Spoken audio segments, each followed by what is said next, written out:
Chat ಸ್ಟಾಕ್ಗೆ ತಮಗೆಲ್ಲರಿಗೂ ಸ್ವಾಗತ. ಇವತ್ತು ಒಂದು ಹೊಸ ಥರದ ಪ್ರಯತ್ನ ಆಗ್ತಾ ಇದೆ. ನಾನು ನಿಮ್ಗೆ ಹೇಳಿದ್ದೆ ಊರಲ್ಲಿರೋದಿಲ್ಲ ಅಂತ, ಹೀಗಾಗಿ ಮೊಬೈಲ್ನಲ್ಲಿ ರೆಕಾರ್ಡ್ ಮಾಡಲಿಕ್ಕೆ ಬಂದಿದ್ದೀನಿ. ಸೊ ಇವತ್ತು ಯಾವ ರೀತಿಯಾಗಿತ್ತು ಟ್ರೇಡು ಅಂತ ನೋಡ್ತಾ ಹೋಗೋಣ. ಮೊದಲನೇದಾಗಿ ಇವತ್ತು ಫಿನ್ ನಿಫ್ಟಿ ಎಕ್ಸ್ಪೈರಿ ಇತ್ತಲ್ವ, so for a change Fin Nifty expiry ಬಗ್ಗೆನೇ ಫಸ್ಟು ಮಾತಾಡ್ತಾ ಹೋಗೋಣ.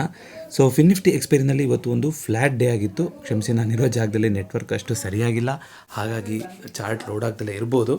ಬಟ್ ಅಲ್ಲಿ ತನಕ ನಾನು ಮಾತಾಡ್ತೀನಿ ಇವತ್ತು ಏನಾಗಿತ್ತು ಅಂತ. ಸೊ 20,650ರಿಂದ ಕೆಳಗಡೆ ಲೆವೆಲ್ನ ಅಂತ ನಾವು ಎಕ್ಸ್ಪೆಕ್ಟ್ ಮಾಡಿದ್ವಿ. ಅದೇ ರೀತಿಯಾಗಿ 20,650ರಲ್ಲಿ ರೆಸಿಸ್ಟೆನ್ಸ್ನೇ ತೊಗೊಂಡಿದೆ. ಸೊ ನಿನ್ನೆ ನೀವು ನೋಡಿದ ನೆನಪಿದೆ ಅಂದರೆ ನಿಮಗೆ ಒಂದು ದೊಡ್ಡ ಮೂವ್ ಬರುವಂಥ ಸಾಧ್ಯತೆ ಇದೆ, ಆದರೆ ವೆಯ್ಟ್ ಮಾಡೋಣ, ನಾಳೆನೇ ಆಗತ್ತೆ ಅನ್ನೋದು ಸಾಧ್ಯತೆ ಕಮ್ಮಿ ಇದೆ ಅಂತ ಮಾತಾಡಿದ್ವಿ. ಯಾಕೆಂದರೆ ಸೇಮ್ ರೀಸನ್ 2 ದಿನದಲ್ಲೇ ದೊಡ್ಡ ಕ್ಯಾಂಡಲ್ಗಳು ಆಗೋಗ್ಬಿಟ್ಟಿತ್ತು. ಸೊ ಕ್ವಿಕ್ಕಾಗಿ ನಾವು ಅದನ್ನು ನೋಡೋದಾದರೆ ಬ್ರಷ್ ಅಥವಾ ಹೈಲೈಟ್ರಲ್ಲಿ ನಾನು ಮೊದಲನೇ ಬಾರಿ ಪ್ರಯತ್ನ ಪಡ್ತಾಯಿದ್ದೀನಿ. ಸೊ ಇಲ್ಲಿ ನೀವು ನೋಡೋದಾದರೆ ಈ ಝೋನಿಂದ ಈ ಝೋನ್ ತನಕ ಅಂತ. ಸೊ ಈ ಝೋನಲ್ಲಿ 2 ದಿನದಲ್ಲಿ ಮೂಮೆಂಟ್ ಆಗಿದೆ. ಇಲ್ಲೊಂದು ಇಂಟರ್ನಲ್ ಕ್ಯಾಂಡಲ್ ಸೆಟಪ್ ಆಗಿ ಉಳಿಬೋದು ಮಧ್ಯ ಜಾಗದಲ್ಲಿ ಅಂತ ನಾವು ಮಾತಾಡ್ಕೊಂಡಿದ್ವಿ, ಈ ಜಾಗದಲ್ಲಿ ಅಲ್ವಾ. ಸೊ ಇವತ್ತು ಕೂಡ ಒಂದು ಡೋಜಿ ಕ್ಯಾಂಡಲ್ನೇ ಮಾಡಿದೆ ಮಾರ್ಕೆಟು, ಅದೇ ರೀತಿ ಬಿಹೇವ್ ಆಗಿರೋ ಥರ ಕಾಣಿಸ್ತಾ ಇದೆ. ಸೊ ಫಿನ್ ನಿಫ್ಟಿನಲ್ಲಿ ಸೊ ಇವತ್ತು ಒಂದು ನೆಗೆಟಿವ್ ಸೈಡೇ ಆಗಲಿಕ್ಕೆ ಕಾರಣ ಏನು ಅಂತಂದರೆ, ನೀವು ಬೆಳಗ್ಗೆದು ಆಪ್ಷನ್ ಚೇಂಜ್ ನೋಡಿದಾಗಿದ್ರೂ ನಿಮಗೆ ಗೊತ್ತಾಗ್ತಿತ್ತು. ಸೊ ಕ್ವಿಕ್ಕಾಗಿ ನಾನು 15 ಮಿನಿಟ್ಸಿಗೆ ಚೇಂಜ್ ಮಾಡೋದಾದರೆ,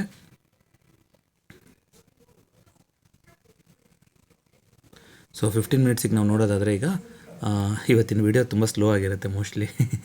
ಸೊ ಇಲ್ಲಿ ನೋಡ್ತಾ ಬರೋದಾದರೆ ಈ ಝೋನ್ ಒಳಗಡೆ ನಮಗೆ lower high lower low pattern ಥರನೇ ಮಾಡ್ತಾ ಹೋಯಿತು. ಸೊ ಇದು ನಮ್ಮ ಓವರ್ ಆಲ್ ರೇಂಜ್ ಆಗಿತ್ತು. ಸೊ ಒಳಗಡೆ ನೀವು ನೋಡೋದಾದರೆ ಲೋಯರ್ ಹೈ ಲೋಯರ್ ಲೋ ಇವತ್ತು ನಿನ್ನೆ ಏನೊಂದು ಕ್ಲೋಸಿಂಗ್ ಆಗಿತ್ತಲ್ಲ ಈ ಝೋನು, ಇಲ್ಲಿ ನಿಮಗೆ ಕಾಣಿಸ್ತಾ ಇರ್ಬೋದು, ಈ ಝೋನ್ಗಿಂತ ಕೆಳಗಡೆ ಓಪನ್ ಆಯ್ತಲ್ವ. ಅದಕ್ಕಿಂತ ಕೆಳಗಡೆ ಓಪನ್ ಆದರೆ ನಾನು ಏನು ಹೇಳಿದೆ ನಿಮಗೆ, 20,600ನೇ ನೀವು ಸ್ಟಾಪ್ ಲಾಸ್ ಇಟ್ಕೊಂಡು ಇವತ್ತೊಂದು ಕೆಳಗಡೆ ಟ್ರೇಡ್ ಮಾಡ್ಬೋದು ಅಂತ ಮಾಡಿದ್ವಿ. ಅದೇ ರೀತಿ ಮಾಡಿದರೆ ನಿಮಗೆ ಒಂದು ಆಪ್ಷನ್ ಬೈಯಿಂಗ್ ಆಗಿದ್ರು 20,550 ತನಕ ಫಸ್ಟ್ ಹಾಫಲ್ಲೇ 9:30-9:45 ಕ್ಯಾಂಡಲಲ್ಲಿ ಒಂದು ಟ್ರೇಡ್ ಸಿಕ್ಕಿತ್ತು. ಅಂದರೆ ಈ ರೇಡ್ ಕ್ಯಾಂಡಲ್ ಇದೆಯಲ್ಲ ಇಲ್ಲಿ ತನಕ. ಅದಾದಮೇಲೆ ಒಂದು ಶಾರ್ಟ್ ಕವರಿಂಗ್ ಬಂತು ನೋಡಿ, ಮತ್ತೆ ಯಾವ ಬಸ್ ಸ್ಟ್ಯಾಂಡ್ ಝೋನ್ ಅಲ್ಲಿ ತನಕ ಅಟೆಂಡ್ ಮಾಡಿ ಮತ್ತೆ ವೀಕಲ್ಲೇ ಬಂದು ಕ್ಲೋಸ್ ಆಗಿದೆ. ಸೊ ಈಗಲೂ ಕೂಡ ಫಿನ್ ನಿಫ್ಟಿ ಒಂದು ವೀಕ್ ಝೋನಲ್ಲೇ ಬಂದು ಕ್ಲೋಸಿಂಗ್ ಆಗೋ ಥರ ಕಾಣಿಸ್ತಾ ಇದೆ.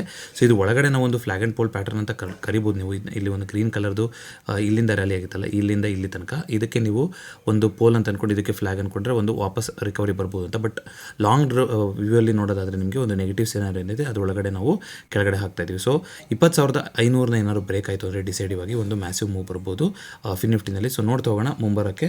ಈಗ ನಾಳೆ ಮೇಯ್ನಾಗಿ ಬ್ಯಾಂಕ್ ನಿಫ್ಟಿ ಎಕ್ಸ್ಪೈರಿ ಅಲ್ವಾ. ಸೊ ಬ್ಯಾಂಕ್ ನಿಫ್ಟಿ ಎಕ್ಸ್ಪೈರಿ ನೋಡೋದಾದರೆ ನಾಳೆ ಬುಧವಾರ ನೋಡಿ, 46,300 ಅನ್ನೋದು ವೆರಿ ಇಂಪಾರ್ಟೆಂಟ್ ಝೋನ್ ಅಂತ ಮಾತಾಡ್ಕೊಂಡಿದ್ವಿ. ಇವತ್ತು 46,300ನ ಆ್ಯಕ್ಚುಲಿ ಅಟೆಂಪ್ಟ್ ಮಾಡಿದೆ ಮಾರ್ಕೆಟು. 46,300 ಹತ್ತತ್ರಕ್ಕೆ ಬಂದು ಅಲ್ಲಿಂದ ವಾಪಸ್ ರಿಕವರಿ ಕೊಟ್ಟಿದೆ. ಕನ್ಸಿಡರಬಲಿ ಒಳ್ಳೆ ಕ್ಲೋಸಿಂಗ್ ಅಂತ ಹೇಳ್ತೀನಿ ನಾನು, ಯಾಕಂದರೆ 46,500ಕ್ಕಿಂತ ಮೇಲ್ಗಡೆ ಕ್ಲೋಸಿಂಗ್ ಆಗಿದೆ.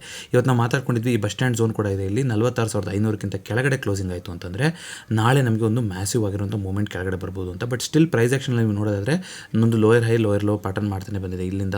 ಅಂದರೆ ಸರಿ ಸುಮಾರು ಈ ಕ್ಯಾಂಡಲಿಂದ ನೀವು ನೋಡ್ತಾ ಬರೋದಾದರೆ ಈ ಲೋಯರ್ ಹೈ ಲೋಯರ್ ಲೋ ನೋಡಿ, lower high lower low lower high lower low ಇದೇ ಥರ ಆಗ್ತಾ ಬಂದಿದೆ.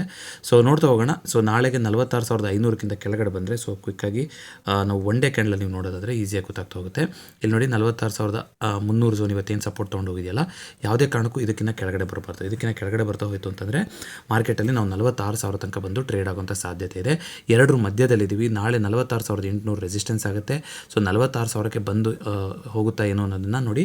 ಸೆನ್ಸಿಬಲ್ದು FIDA ಡೇಟಾ ಅಂತಿದೆ, ಅದ್ರ ಬಗ್ಗೆ ನಾನು ನೋಡಿಬಿಟ್ಟು ನಿಮಗೆ ಕಮ್ಯುನಿಟಿ ಟ್ಯಾಬಲ್ಲಿ ಅಪ್ಡೇಟ್ ಕೊಡ್ತೀನಿ. ಅದೇ ರೀತಿಯಾಗಿ OI ಪ್ರೊಫೈಲು ಸ್ವಲ್ಪ ನೋಡಿ.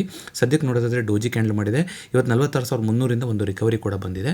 ಸೊ ನಾಳೆ ನಮ್ಮ ಎಕ್ಸ್ಪೆಕ್ಟೇಷನ್ ಇದೆ ಖಂಡಿತ ಈ ಝೋನನ್ನು ಬ್ರೇಕ್ ಆಗಿ ಕೆಳಗಡೆ ಹೋಗುತ್ತಾ ಅಂತ. ಬಟ್ ಮಾರ್ಕೆಟ್ ಸರ್ಪ್ರೈಸ್ ಮಾಡ್ಬೋದು.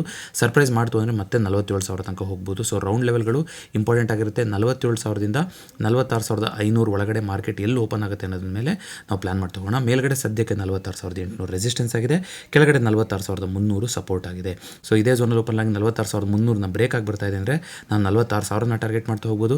ಇನ್ ಕೇಸ್ 46,588 ಎಲ್ಲಿ ಕ್ಲೋಸ್ ಆಗಿದೆಯೋ ಇವತ್ತು, ಅದ್ರ ಮೇಲ್ಗಡೆ ಓಪನ್ ಆಗಿ 46,800ನ ಬ್ರೀಚ್ ಆಗಿ ಮೇಲ್ಗಡೆ ಹೋಗ್ತಿದೆ ಅಂದರೆ ನಾವು 47,000ನ ಟಾರ್ಗೆಟ್ ಮಾಡ್ಬೋದು. ಸೊ ಓಪನಿಗೆ ವೆಯ್ಟ್ ಮಾಡಿ, ಓಪನ್ ಎಲ್ಲಾಗುತ್ತೆ ಅಂತ ನೋಡ್ಕೊಂಡು ಮಾಡೋಣ. ಇನ್ ಕೇಸ್ 46,300ಕ್ಕಿಂತ ಕೆಳಗಡೆ ಏನಾದ್ರು ಗ್ಯಾಪ್ ಡೌನ್ ಓಪನಿಂಗ್ ಆಯಿತು ಅಂದರೆ ನಾಳೆ ಅದನ್ನೇ ನಾವು ಸ್ಟಾಪ್ ಲಾಸ್ ಇಟ್ಕೊಂಡು 46,000 ತನಕ ನಾವು ಟ್ರೇಡ್ ಮಾಡ್ತಾ ಹೋಗ್ಬೋದು. ಸೊ ಒಂದು ಒಳ್ಳೆ ಮೂಮೆಂಟ್ ಬರೋದಕ್ಕಿದೆ. ಇವತ್ತು ಗ್ರೂಪಲ್ಲೂ ಕೂಡ ಅದನ್ನೇ ಅಪ್ಡೇಟ್ ಕೊಟ್ಟಿದ್ದೆ, ವೆಯ್ಟ್ ಮಾಡೋಣಂತೆ.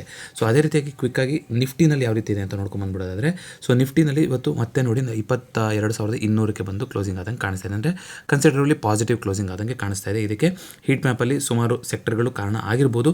ಏಷ್ಯನ್ ಪೇಂಟ್ಸಲ್ಲಿ ಇವತ್ತು ಒಂದು ಸಣ್ಣದಾಗಿ ರಿಕವರಿ ಬಂದಿತ್ತು, ಮತ್ತೆ ಅದು ನೆಗೆಟಿವ್ ಝೋನ್ಗೆ ಬಂದಿದೆ. ಬೇರೆ ಯಾವ್ಯಾವ ಸ್ಟಾಕು ಚೆನ್ನಾಗಿ ಪರ್ಫಾರ್ಮ್ ಮಾಡಿದೆ ಅಂತ ನಾನು ನೋಡಿಲ್ಲ.